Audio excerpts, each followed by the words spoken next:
जनता देख रही है कि हमने किस समय में काम किया, कोरोना समय में काम किया, ऐसे समय में जिस समय में घर से व्यक्ति बाहर नहीं निकलता था। प्रधानमंत्री नरेंद्र मोदी कहाँ गए? हम लोग गुजरात में चुनाव भीख मांगने के लिए रोड पे रख दिए हैं कि हम लोग भीख मांगे। संबोधित करने के बाद बस ये बोलते थे कि मेरे भाइयों और मित्रों और माताओं बहनों, फिर उसके बाद रोने लगते थे।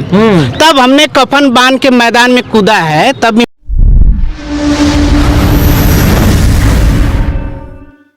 नमस्कार, आप देख रहे हैं नवयुग टीवी और मैं हूं आपके साथ अभिनव कुमार। अभी हम दिल्ली के जंतर मंतर पर मौजूद हैं। हमारे पीछे कुछ लोग देख रहे होंगे जो कोविड की यूनिफॉर्म में यहाँ पे मौजूद हैं।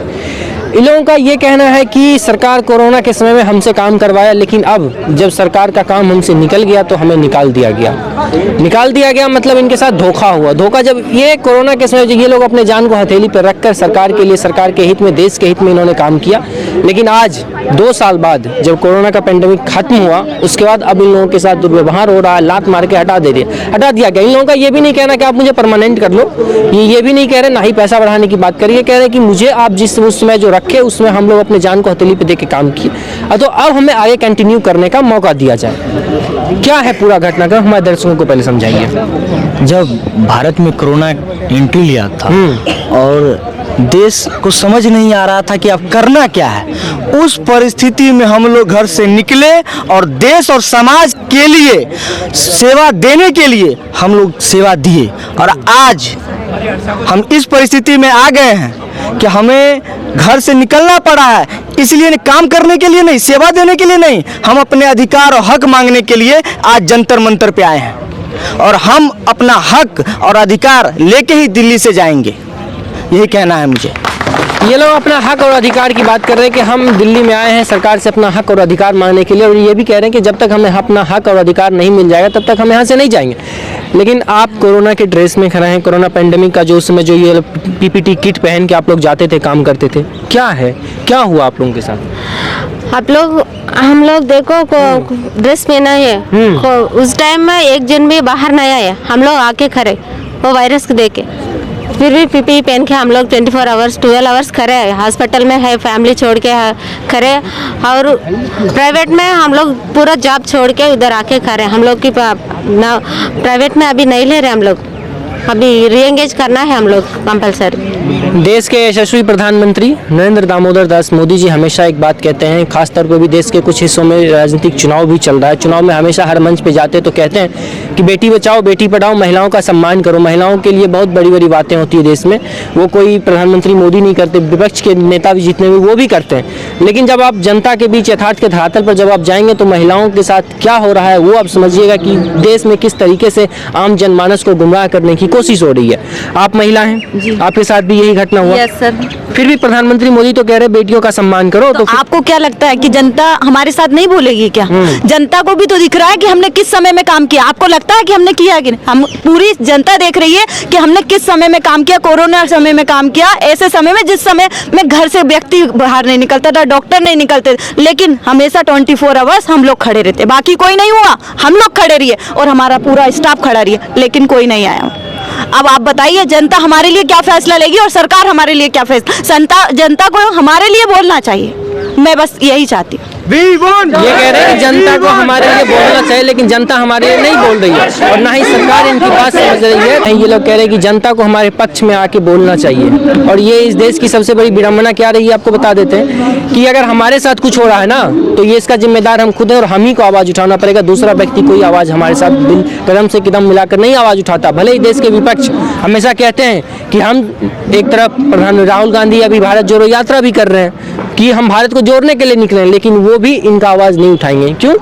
क्योंकि इस देश की ये हमेशा की ये मानसिकता हम लोगों की रहेगी। अगर हम भी अपने माँ बहन के साथ निकलते हैं ना, किसी भी आप लोगों के साथ दुर्व्यवहार होता हुआ दिख जाता है, हम कह देते हैं कि ये क्या हो रहा है, तो हमारी माँ क्या बोलती है जानते हैं? वो कहती है ज़्यादा ढेर नेता ना बनो, मतलब तुम नेतागिरी यहाँ मत दिखाओ, इसका ये जाने हम और आप क्यों करें। आप भी, आपके साथ भी यही हो रहा है? बिल्कुल बिल्कुल सर। आप इससे पहले दिल्ली के जंतर मंतर पर आके धरना प्रदर्शन कर रहे हैं, लेकिन दिल्ली के जंतर मंतर आने से पहले किसी नेता मिनिस्टर से बात हुई है?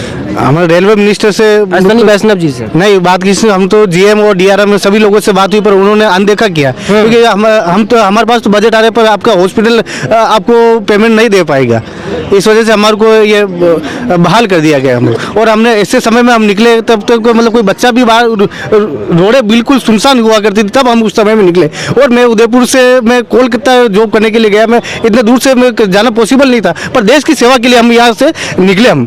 और अभी इस ऐसी परिस्थिति है कि हमारे को वहाँ से बहाल कर दिया गया। हम तो यही चाहते हैं कि हमारे को वापस नियुक्ति पर लिया जाए। हम नई सेवा का, पूरी सेवा का मांग करते हैं। मतलब ये लोग पूरी सेवा की मांग कर रहे हैं, ये कह रहे हैं हमें वापस नियुक्ति पे लिया जाए। लेकिन अगर सरकार आप लोगों की बात नहीं सुनती, इस धरना प्रदर्शन सरकार पे, कोई अंधी बहरी सरकार पे अगर कुछ असर नहीं पड़ पाता तो क्या करेंगे? हम लोग कंटिन्यू करेंगे ना, रीज्वाइन करने के लिए बोलेंगे। और सारी जगह कहीं विज्ञापन दिए आप लोग? सारी जगह दिया है। कहाँ दिया? ये डीआरएम में दिया है, जीएम में दिया, सीएम में दिया, सभी जगह दिया, लेकिन वहाँ से कोई रिस्पांस नहीं आया। बोला अभी तक वो रिस्पांस देने के लिए तैयार नहीं, इसीलिए हम लोग ये यहाँ पर आए। क्या कह रही हैं आप? मेरे स्टाफ के लिए इनके सैलरी का वो क्या बोलते फंड्स नहीं है बोल के बोले वो लोग कह रहे फंड, हाँ कोविड वॉरियर्स का लेने के लिए फंड्स नहीं है बोल के बोले, फंड्स नहीं है। क्या कह रहे हैं? बोल रहे हैं ना फंड है ना वैकेंसी है, जबकि पेपर में आया कि 10 लाख वैकेंसी है, 75,000 वैकेंसी है। सब वैकेंसियां कहाँ से आ रहे हैं? वैकेंसियां कहाँ गई? मैं प्रधानमंत्री जी से ये पूछना चाह रहा हूँ कि जब वो शाम को संबोधित करते थे, उस समय का हम लोगों को याद है, शाम को रात में संबोधित करने आते थे। संबोधित करने के बाद बस ये बोलते थे कि मेरे भाइयों और मित्रों और माताओं बहनों, फिर उसके बाद रोने लगते थे। तब हमने कफन बांध के मैदान में कूदा है, तब इन्होंने जो है हमें याद किया है। तो हम लोग जो है कि कोविड में काम किए हैं, आज उसी का नतीजा है कि फिर हमें जो है कि अब रोड पे रुलवा रहे हैं। ऐसा नहीं होना चाहिए। कम से कम हम लोगों की सेवा बहाल करें, तुरंत जो है कि तत्काल प्रभाव से हम लोगों को नौकरी मिले और उसका जो है कि प्रावधान बना के हम लोगों को रेगुलर करें, यही हमारी मांग है। और इसके लिए हम लोग कुछ भी करेंगे, यहाँ जितने दिन होगा धरना उसके लिए हम लोग तैयार रहेंगे, धरना करेंगे। हम लोगों की जरूरत पड़ेगी तो हम लोग यहाँ मर मिट जाएंगे, लेकिन यहाँ से हम लोग जाएंगे नहीं। यहाँ के पेशेंट के परिवार वाले भी उन्हें नहीं छूने आ जाते थे, तब भी हम लोग उस कंडीशन में छूते थे।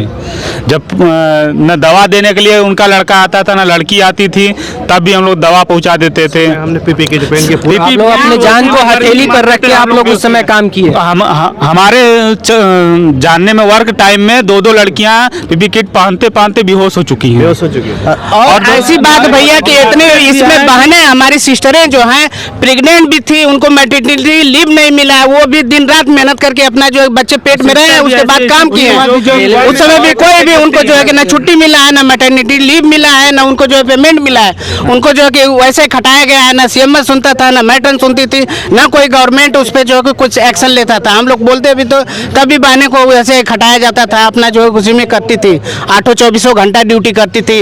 जो परमानेंट स्टाफ थे वो चले जाते थे, बस कोविड के जितने स्टाफ रहते थे वो अपना चलो कोविड वाले आए हो कोविड करो, कोविड वाले डॉक्टर तो कॉल पे बात करते थे, डॉक्टर तो अपना घर से कॉल पे बात करते थे पेशेंट के देखने के लिए। हम लोग पेशेंट के वीडियो कॉल पे दिखाते थे कि डॉक्टर जी भी नहीं आते, डॉक्टर भी नहीं जाती थी, जाता था कोई भी डॉक्टर नहीं, बस सिस्टर लोग, जितना भी पैरामेडिकल स्टाफ और जितना भी हम लोग पैरामेडिकल स्टाफ है, अपना जान के दांव पे लगा के हम लोग बाहर निकले।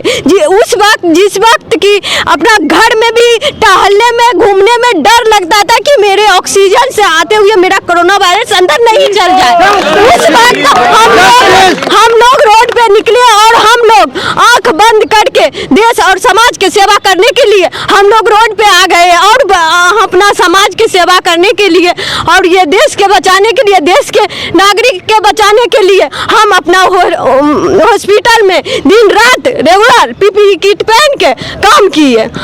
इस वक्त हम लोग के रोड पे लाया गया, कोटरा लेके मैं उस समय काम किया था जिस समय घर से कोई बाहर नहीं निकलता, रोड पे एक चिड़िया भी नजर नहीं आता था, चिड़िया नजर आता था। उस समय हम लोग जॉब किए, वर्क किए और उस समय वर्क करते समय जब पीपी किट पहनते थे तो पानी जम जाता था, पानी नहीं वो खून जम जाता था और उस खून का आधा लीटर निकलता था, शॉक में चले जाते थे, पसीना से इतना स्वेटिंग होता था। उस समय हम लोग काम किए और इस समय उस परिस्थिति में काम किए और फिर उसके बाद जब डॉक्टर छूना नहीं पसंद करता था, जाओ जी ये काम करो, अंदर जो आईसीयू रूम होता था उसमें जाने से इग्नोर करते थे, उसके बाद भी हम लोग वहाँ पे रहते थे, ऑक्सीजन लगाते थे, सब कुछ करते थे, पेशेंट को हर एक चीज़ देते थे। ऐसा ऐसा कंडीशन क्या कह रही हैं आप? डॉक्टर लोग ऐसा बोलता था कि कोविड के लिए तुम लोग बहाल हुए तो कोविड की सेवा करो। वो लोग परमानेंट है, सिस्टर लोग भी सब लीव पर रहती थी, छुट्टी पर रहती थी, हम लोग करते थे। उस वक्त हम कोविड के लिए बहाल हुए थे। इस वक्त अभी प्रधानमंत्री नरेंद्र मोदी कहाँ गए? हम लोग गुजरात में चुनाव भीख मांगने के लिए रोड पे रख दिए हैं कि हम लोग भीख मांगे। सबसे बड़ी बात यह है कि जब हम लोग रेलवे में जॉब के लिए कोविड में जब हम लोगों का सिलेक्शन हुआ था तो कोविड स्टाफ को रेलवे की किसी तरीके की कोई सुविधाएं नहीं दी गई। सिर्फ एक दिहाड़ी मजदूर के तरह डेली वेजेस पे जो नौकरी मिलती है वो। यहाँ की हम लोग तो कोविड पॉजिटिव भी हुए मगर हम लोगों को क्वारंटाइन लीव भी नहीं दिया गया। उसको अगर हम लोग 4 दिन अपने तरफ से गए तो उसकी हम लोगों को एब्सेंट लगा के सैलरी काट ली गई। बाहर में रहने भी नहीं देते थे, रूम भी नहीं देते थे। और रूम वाले मकान मालिक बोलते थे कि रूम नहीं मिलेगा। कोरोना थी हम लोगों को, टोटल हम लोगों के साथ चीटिंग हुआ है और हम चाहते हैं कि हमारे साथ जस्टिस हो और हम सभी को तत्काल प्रभाव से री एंगेज करते हुए हमें रेगुलराइज करने के लिए प्रावधान बनाएं। जब देश का हर एक राज्य जहां भाजपा सरकार नहीं है वहां जब मतलब संविदा कर्मचारियों को परमानेंट किया जा सकता है तो सेंट्रल क्यों नहीं कर सकती है? देश का कॉन्स्टिट्यूशन अलग तो नहीं हो सकता? कॉन्स्टिट्यूशन तो एक ही है, तो जब स्टेट कर सकती है। मोदी जी ने तो यह भी घोषणा करी है कि 100 दिन जो इस कंडीशन में जो काम करेगा उनको नियमित किया जाएगा। हम तो नियमित की मांग भी नहीं कर रहे, हम तो हमारे को पुनः बहाल कर दिए थे और हमारे को कोई लीव भी नहीं दी जाती थी और हम सेवा करते थे। ऐसी परिस्थिति में कुछ न कुछ सरकार को सोचना चाहिए कि हम इसके लिए कुछ इन लोगों के लिए कुछ न कुछ किया जाए आगे। इसमें सर एक तरफ नियुक्ति पत्र बांटा जा रहा है, एक तरफ हम लोग को निकाला जा रहा है। ऐसा क्यों हो रहा है हम लोग के साथ? इसका जवाब सरकार देगी। Yes yes yes. लेकिन सरकार आपकी जवाब नहीं देगी क्योंकि इस देश की सरकार अंधी हो चुकी है, बहरी हो चुकी है, क्योंकि सरकार को कुछ दिखाई नहीं देता। क्योंकि अभी सरकार को गुजरात का इलेक्शन दिखाई दे रहा है, क्योंकि वो सरकार हमारी कैसी बच जाए, सत्ता कैसे बच जाए, उसके अलावा सरकार को कुछ भी दिखाई नहीं देती है। और हर राजनीतिक दल हो, कांग्रेस को हो या फिर बीजेपी को या फिर कोई भी राजनीतिक दल हो, उसके लिए बस यही रहता है कि हमारी जो जिस भी राज्य में सरकार है वो सरकार कैसी बची रहे। क्योंकि आप लोग भले देश हित में काम किया, कोरोना के टाइम पे आप लोग अपनी जान को जोखिम पे डालकर आप लोग काम किए, लेकिन सरकार को इससे कोई फर्क नहीं पड़ता है। सरकार अंधी हो चुकी है। सरकार को हर राजनीतिक दल को सिर्फ और सिर्फ अपनी सत्ता दिखाई देती है। तो देखना यह है कि इनके इस प्रदर्शन से सरकार पर क्या कुछ असर पड़ पाता है। तो फिलहाल के लिए इतना ही, बाकी की तमाम सब लोग देखते हैं। धन्यवाद।